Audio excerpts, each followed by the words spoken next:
How the heck are you?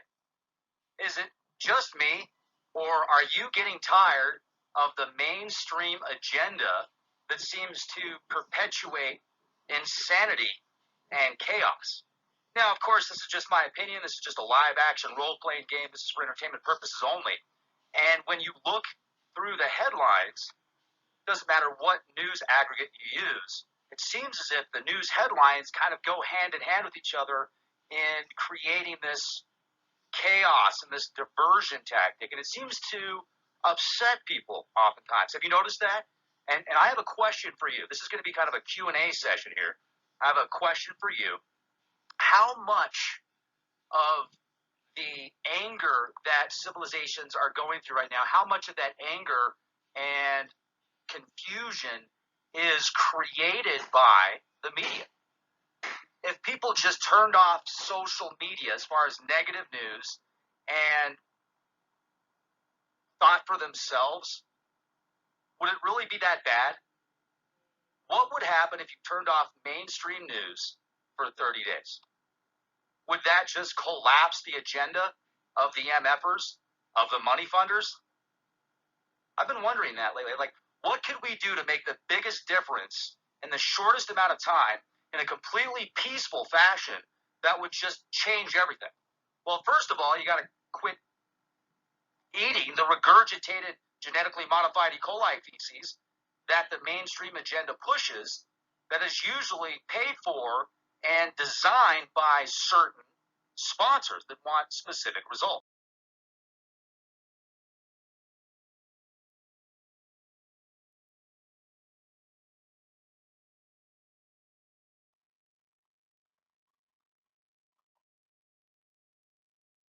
All right, let's talk about it. My question to you is, I'm going to read through the comments here. If everybody in the country turned off the mainstream news for 30 days, what would happen? First thing that comes to your mind, just write it on the keyboard there. I want to see what you have to say. Look at that. Those birds. Little do they know that they're getting lovely non-ionizing radiation right now. Yes, you can buy an EMF liner in the UK. Okay, so the first thing that I read, somebody said they feel that there would be less stress. And everybody that I've asked that question to has said the same thing, that they feel it would cause less stress, that they feel that people would probably feel better because they wouldn't be watching something on television that's causing them anger or stress or confusion. It's like a carrot at the end of the stick that never ends, right? More happiness, liberty, and health, somebody says. Somebody says higher vibration. Ben doesn't watch TV. Raven thinks people would become human again.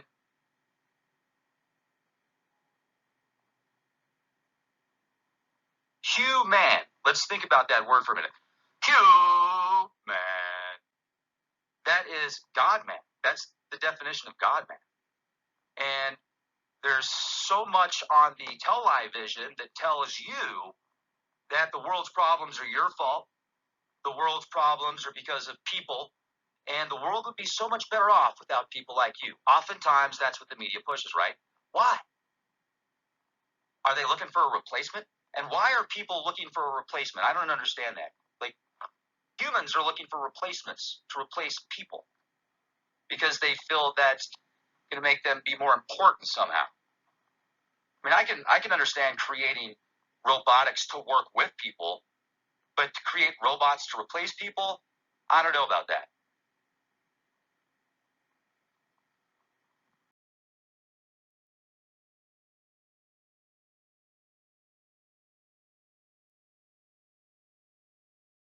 Of course, robots are easier to control.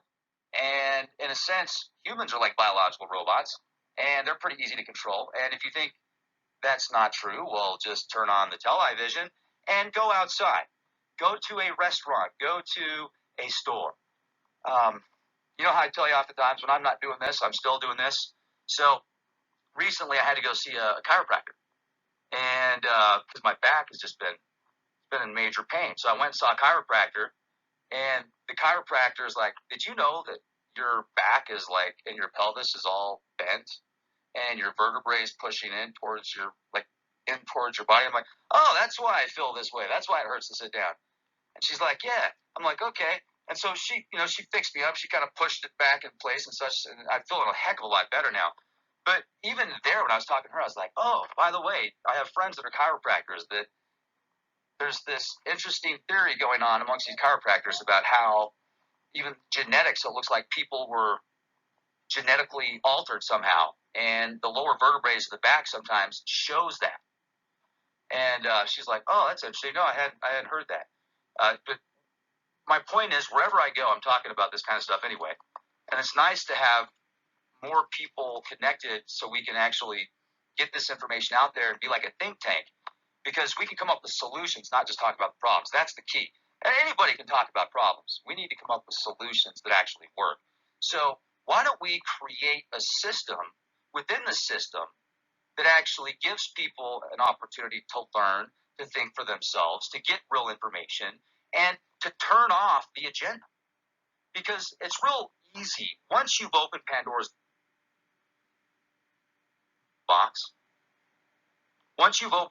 box, you will see that the media, oftentimes, whatever they're pushing in the media, has an agenda-driven motive. And then you can find out the agenda by the news that they're telling you. So if you understand this formula, it's actually an advantage to watch 5 minutes of the news so you'll get an idea of what they're planning next. So with that being said, what are they planning on doing next? What do you think they're planning on doing next?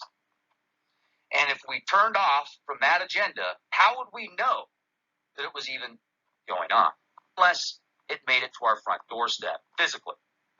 If you don't have the media telling you how bad the world is, you're going to have to see it for yourself, right? You're going to have to actually physically experience that. So if the media doesn't tell people how bad the world is, and if people start thinking again for themselves, would it be as bad?